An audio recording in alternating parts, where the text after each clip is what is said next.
55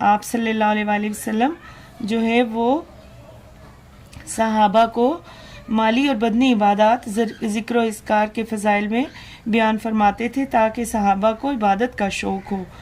ٹھیک ہے, یہاں سے لے کر آپ اس کا آنسر یہاں تک بھی مینشن کر لیں. ٹھیک, اس کے بعد ہے آپ صلی اللہ علیہ وسلم کے ذوق عبادت میں کس مہینے میں بہت زیادہ اضافہ ہو جاتا تھا؟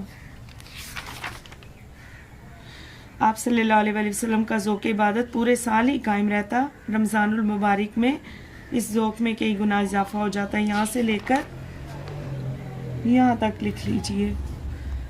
کوسچن نمبر 5, حضرت نبی اکرم صلی اللہ علیہ وسلم کی عبادت میں خشوع و خضوع کی کیا کیفیت تھی؟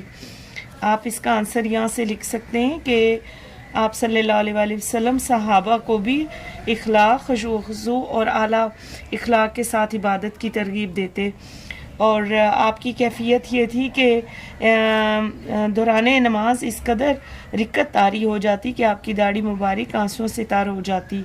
اور آپ یہاں تک لکھ لیں بیٹا, حاصل ہوتا ہے. ٹھیک ہے, اگر اس میں تھوڑا سا اور اضافہ کرنا چاہتے ہیں تو آپ یہ واقعہ بھی لکھ سکتے ہیں. ٹھیک ہے بیٹا جی, یہ شارٹ میں اس کی بریفنگ کریں گے تو آپ کے نمبر آ جائیں گے, نہیں تو آپ پیج 56 والا خالی لکھ لیں. ایڈ کرنا ہے تو there are 4 lines more. Okay, آپ صلی اللہ علیہ وسلم کے ذوق عبادت میں تفصیلی نوٹ لکھیے. 55 پیج پہ آئیے.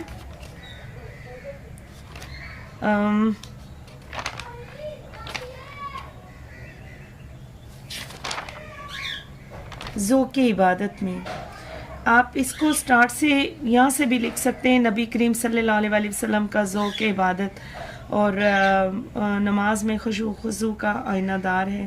یہاں سے لے کر آپ نبی صلی اللہ علیہ وسلم کا ذوق یہاں تک ایڈ کر سکتے ہیں. ٹھیک ہے جی, یہ پہلے سوال کا جواب ہے. آپ صلی اللہ علیہ وسلم کے نماز کے ذوق کے حوالے سے آپ کے معمولات کا جائزہ پیش کریں تو یہ 55 اور 56 پیج میں دوبارہ یہاں سے آپ منشن کر سکتے ہیں, سٹارٹ سے لے کر یہاں تک.